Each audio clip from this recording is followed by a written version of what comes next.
کیا رسول اللہ صلی اللہ علیہ وسلم نے اللہ تبارک و تعالیٰ کا شب معراج دیدار کیا ہے؟ کچھ لوگ کہتے ہیں کہ نہیں کیا ہے، لیکن اکثر لوگ کہتے ہیں کہ دیدار کیا ہے۔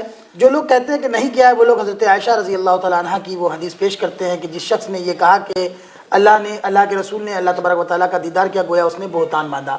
تو اس کے بارے میں آپ کیا کہنا ہے؟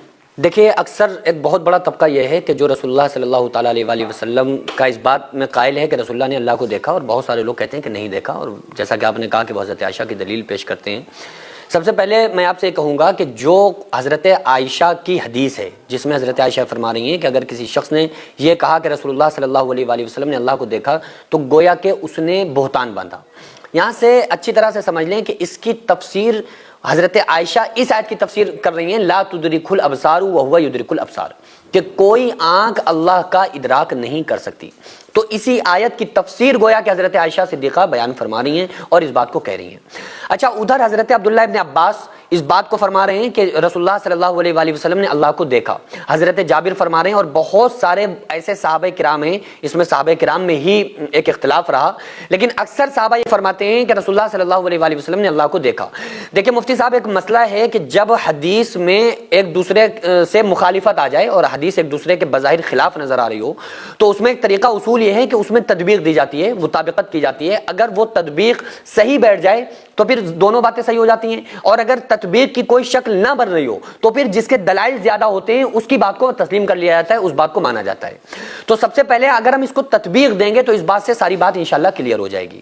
دیکھیں، جو صحابہ کرام اور حضرت عائشہ صدیقہ اس بات کے قائل ہیں اور یہ کہہ رہے ہیں کہ رسول اللہ صلی اللہ علیہ وآلہ وسلم نے اللہ کو نہیں دیکھا، تو وہ اس آیت کی تفسیر اور اس آیت کے تحت کہہ رہے ہیں جس میں لا تدرک الابصار لفظ ہے، یعنی کہ جس میں لفظ ادراک ہے۔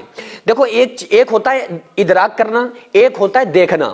جیسے میں اگر آپ سے پوچھوں کہ آپ نے آسمان دیکھا تو سب کا ہی جواب ہوگا کہ ہاں میں نے آسمان دیکھا ہے، لیکن کیا کسی انسان نے آسمان کا ادراک کیا؟ نہیں کیا، مکمل طور پہ نہیں دیکھا۔ کسی چیز کو مکمل طور پر دیکھنا ادراک ہوتا ہے۔ اگر کوئی چیز ہماری آنکھ کے اندر سما جائے تو وہ چیز محدود ہوگی، اس چیز کے مطابق ہماری آنکھ اس سے زیادہ ہماری آنکھ میں وسعت ہوگی۔ تو اللہ تبارک و تعالیٰ چونکہ لامحدود ہے، کسی آنکھ میں اللہ سما نہیں سکتا۔ اگر کسی آنکھ میں اللہ سما جائے اور کوئی آنکھ اللہ کا ادراک کر لے معاذ اللہ، تو پھر تو وہ اللہ معاذ اللہ محدود ہو گیا، وہ آنکھ لامحدود ہو گئی۔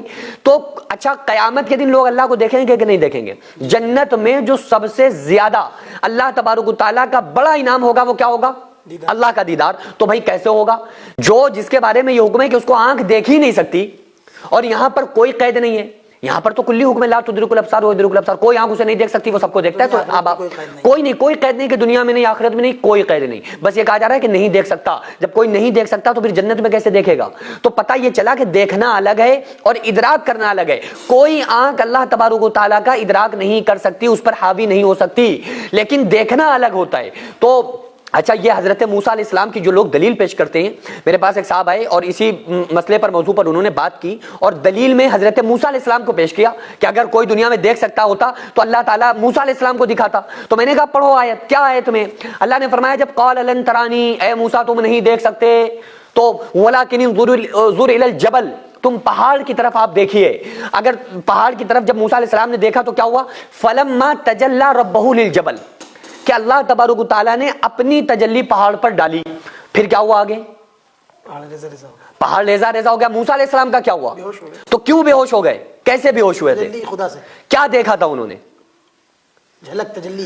تو جب وہ تجلی دیکھی تھی جبھی تو بے ہوش ہوئے نا۔ یہ بات الگ ہے کہ تاب نہیں لا سکے، وہ پہاڑ فَإِنِ اسْتَقَرَّ مَكَانَهُ فَسَوْفَ، وہ پہاڑ اپنی جگہ ٹک نہیں سکا، وہ ریزہ ریزہ ہو گیا۔ لیکن موسیٰ علیہ السلام نے وہ ایک تجلی جھلک دیکھ کر ہی تو بے ہوش ہوئے تھے۔ اگر وہ نہ دیکھتے تو بے ہوش کیسے ہوتے؟ بے ہوش تو تجلی خدا سے ہوئے تھے جب رب نے تجلی ڈالی۔ تو بہرحال یہ کسی کی شان نہیں ہے کہ اس عالم میں دیکھ لے، چاہے نبی ہی کیوں نہ ہو، اس عالم میں نہیں دیکھ سکتے۔ اسی لیے اللہ نے اس عالم میں بلایا کہ اس دنیا میں کوئی نہیں دیکھ سکتا، میرے محبوب اس دنیا میں آ جاؤ، تو وہاں پر دیدار کرایا۔ اچھا، دوسری چیز یہ، اچھا عرش پہ پھر لینے کیا گئے تھے؟ کیا کرنے گئے تھے؟ کیا کرنے گئے تھے؟ جبریل سے ملاقات کرنے گئے تھے، یا وہ جنت اور جہنم کی صرف سیر کرنے گئے تھے؟ اللہ تعالیٰ نے جو وہاں پر سورہ نجم میں اللہ تعالیٰ فرماتا ہے ہم نے محبوب کو نشانیاں دکھائیں، اور چلو نشانیاں وہ ساری کہاں تک محدود ہیں؟ جو نشانیاں اللہ تعالیٰ نے محبوب کو شب معراج دکھائیں، جنت، جہنم اور نبیوں سے ملاقات، یہ ساری چیزیں محدود ہیں. کہاں تک؟ یہ جب حضرت جبریل علیہ السلام رسول اللہ صلی اللہ علیہ وآلہ وسلم کے ساتھ جب گئے ہیں تو سدرۃ المنتہا ایک مقام آیا ہے. سدرۃ المنتہا مطلب پوری کائنات کی انتہا ہو گئی. وہاں جو سدرۃ المنتہا مقام ہے وہ پیڑ سے جو منسوب ہے وہ انتہا ہے ہر مخلوق کی. دنیا میں کوئی نہیں جا سکتا, کوئی بھی ہو, وہ انتہا ہے. سارے آسمان اس کے نیچے, ساری زمینیں اس کے نیچے, جنت دوزخ اس کے نیچے, سب کچھ اس کے نیچے. جو انبیاء علیہ السلام, موسیٰ علیہ السلام, ابراہیم علیہ السلام جو آسمانوں پر, وہ بھی اس کے نیچے, اور جبریل بھی وہاں پر رک گئے. اب اس کے اوپر کوئی نشانی تھی کیا؟ سدرۃ المنتہا سے اوپر کوئی نشانی تھی؟ تو جب نشانی دکھانا مقصود تھا تو وہاں سے واپس آ جاتے. پھر اس کے اوپر کیا کرنے گئے؟ قرآن میں آتا اس کے آگے جہاں تک رب نے چاہا. پھر بھیا اوپر کرنے کیا گئے تھے؟ ایک سمپل سوال ہے.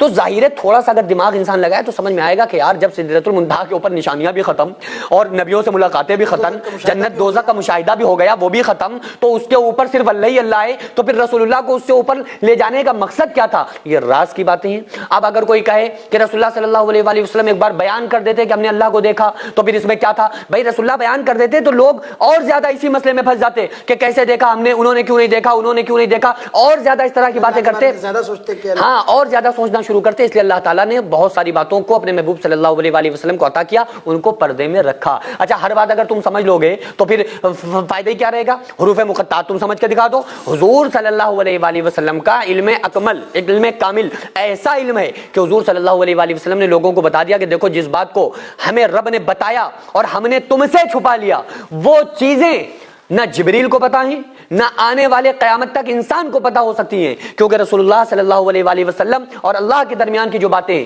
ان کو کوئی نہیں سمجھ سکتا. تو اس سے تطبیق ہو جاتی ہے. اور حضرت عائشہ کی بات اپنی جگہ وہ بھی درست ہے کہ ادراک نہیں کر سکتا کوئی انسان خواہ نبی ہوں. اور اس کے علاوہ جو اور صحابہ یہ فرما رہے ہیں کہ دیکھا, ان کی بات بھی درست ہے, کیونکہ وہ دیکھنے سے مراد دیکھنے کو کہہ رہے ہیں. رآ کا جو معنی آتا ہے کہ دیکھنا, اور جو حضرت عائشہ فرما رہی ہیں وہ ادراک کے بارے میں فرما رہی ہیں. تو سب سے بہتر تطبیق یہی ہے کہ وہ اپنی جگہ درست ہیں, ادراک کوئی نہیں کر سکتا. یہ جو صحابہ کہہ رہے ہیں دیکھا, وہ دیکھنے کے معنوں میں کہہ رہے ہیں, تو وہ بھی اپنی جگہ بالکل درست ہیں. اس ٹائم اکثر لوگ مسجد اور مدرسوں کو توڑنا اور گرانا چاہتے ہیں, تو ایسے میں ہمارا فرض بنتا ہے کہ ہم اپنے مسجد اور مدرسوں کو قانونی طور پر مضبوط بنائیں. اس سے پہلے بھی میں عرض کر چکا ہوں کہ ایسے میں ہم ایک ایسا اسکول پلس مدرسہ بنانا چاہتے ہیں جس میں بچے اسکول کے ساتھ ساتھ دینی تعلیم, حفظ, عالم کا کورس اور قرآن پڑھنا سیکھ سکیں. اتنا بڑا کام اکیلے بالکل بھی ممکن نہیں ہے. اگر آپ چاہتے ہیں کہ آپ کا پیسہ صحیح جگہ پر لگے اور آپ چاہتے ہیں کہ آپ کو اس کا ثواب قیامت تک ملتا رہے, تو پھر آپ ضرور اس مدرسے, اس اسکول میں تعاون کریں تاکہ قیامت تک اس کا ثواب آپ کو ملتا رہے. کیونکہ جب تک اسکول اور مدرسے میں لوگ پڑھتے رہیں گے, تعلیم حاصل کرتے رہیں گے, جب تک انشاءاللہ تعالی اللہ تعالیٰ آپ کو ثواب عطا کرتا رہے گا. اگر آپ چاہیں تو اپنے مرحومین کے نام سے ایصال ثواب کے طور پر بھی دے سکتے ہیں. تو اس کے لیے سب سے پہلے ایسی زمین کی ضرورت ہے جس میں ہم یہ پروجیکٹ تیار کر سکیں جو قانونی طور پر مضبوط مانا جائے. تو اس لیے آپ لوگ کوشش کریں کہ زیادہ سے زیادہ تعاون کریں اور بار بار تعاون کرتے رہیں تاکہ ہم اپنے اس نیک مقصد میں کامیاب ہو سکیں. یہ کوئی فراڈ نہیں ہے, دھوکہ نہیں ہے. آپ چاہیں تو آپ آ کر خود یہاں پر وزٹ کر سکتے ہیں, آ کر دیکھ سکتے ہیں کہ الحمدللہ کس طرح سے یہاں پر کام ہوتے ہیں,